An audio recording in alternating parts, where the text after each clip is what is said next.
Hi, my name is Sergio and I'm making another video. And today I'm going to be talking about climate change. And so climate change is one of my favorite topics, just because it's kind of controversial, but it's just it makes so much sense to me, and I love it. So just to kind of start off, one of my favorite scientists of all times is Bill Nye. Bill Nye the Science Guy. Ever since I was small, I used to love watching his videos. I loved everything he taught, and I loved the way he taught it. And he's essentially one of my goals that I would love to be. I would love to be a teacher in that sense, that I'm able to portray even some of the most difficult concepts across to somebody and that they get it. You know what I mean? Because when I was younger, I was probably like 6, 7. I was able to understand the speed of light just because he made it very understandable. I was able to understand planetary motions, different things like that. And I hope I can be like that. So now back to Bill Nye. Back to climate change and how Bill Nye ties in with it. So Bill Nye is a big supporter, or he kind of harks on this a lot about climate change, because it's very, very eminent, and it's in our society today.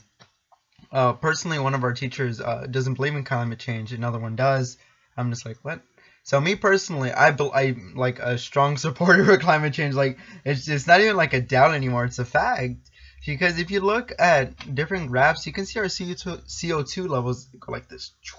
They shoot straight up. And it happens right around the start of the Industrial Revolution. They just exponentially increase like this. So someone's like, okay, well, what does that have to do with me, right? So, kind of quoting Bill Nye, there's this one thing where it's this one video where he's doing a little demonstration, a little cool lab, and he starts talking about climate change. And so he starts talking about how essentially what we're supposed to be doing is ensuring the future for our kids, but we're not. We're sort of like, well, whatever, you guys are on your own. Yeah, we might not see the change now, but it's going to happen later, and we need to take care of our earth now if we want it to be sustainable. And that's the whole thing that people seem to forget, is that we're all aiming for sustainability. For us, for me, because I'm 18, so for me in my later life, I don't want to be having problems with like smog and like all sorts of crazy heat stuff or extreme weather conditions. And so essentially with this whole extreme weather conditions, what happens is that we have this jet stream right here. And so as we add more CO2, it's like we're melting more ice caps and everything's going haywire. The jet stream's moving lower. There's more crazy weather coming about right here. And it's all because of what we're doing. We're just like pumping all sorts of crazy stuff into our atmosphere. And some people are like, oh, well, what about different things that EPA has like put on us and that we can use it? Like one of the main ones is the stuff that they use for coolants, for air conditioning coolants. And it's CFCs, chlorofluorocarbons. And so people are like, oh, those aren't doing anything in the atmosphere. Let's just put all the chlorofluorocarbons everywhere. So, but what people don't seem to realize is the effects of chlorofluorocarbons, right? See how these CFC, and they're fine, right? They're here on Earth, and they're fine. You know what I mean? Whatever. Yeah, they help us with our cooling, our air conditioning, go team. But once they get into the atmosphere, that's where the problem is, and people don't seem to realize that. Because what the CFC does is, so quick little chemistry background. I love chemistry. I love science. So ozone, right? O3. Good in the top atmosphere, bad in the troposphere is where we live. So in the atmosphere, there's ozone. Protects us from harmful UV radiation. Chlorofluorocarbons, they go up, get energy from the sun. Here comes ozone. They separate it and make free radicals. And so what these free radicals are, it's extremely reactive oxygens. And so they bind to form O2. So instead of having ozone, you have 2O2. So people are like, okay, well, and I don't get it.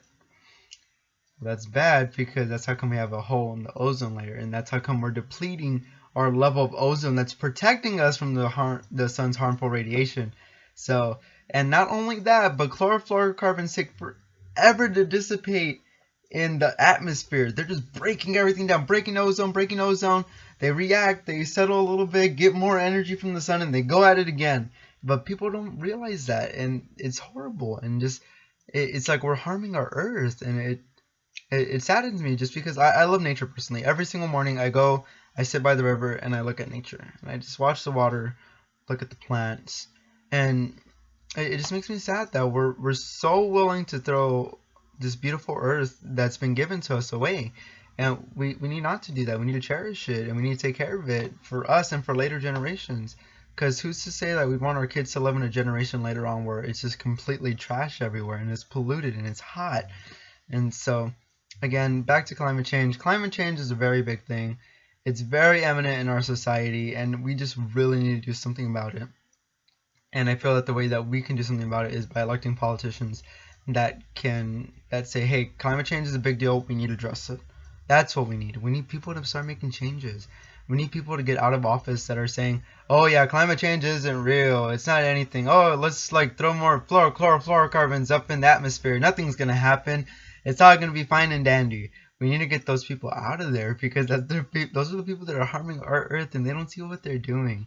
And so, again, I think not only that, I also understand businesses, support businesses, go businesses. But with businesses, we just need to find efficient ways to do stuff, ways that minimize our externalities, and that's just what we need. We need to minimize our externalities and really increase our efficiency of what we use, so that we don't waste it, and so that we don't waste this beautiful earth. Thanks.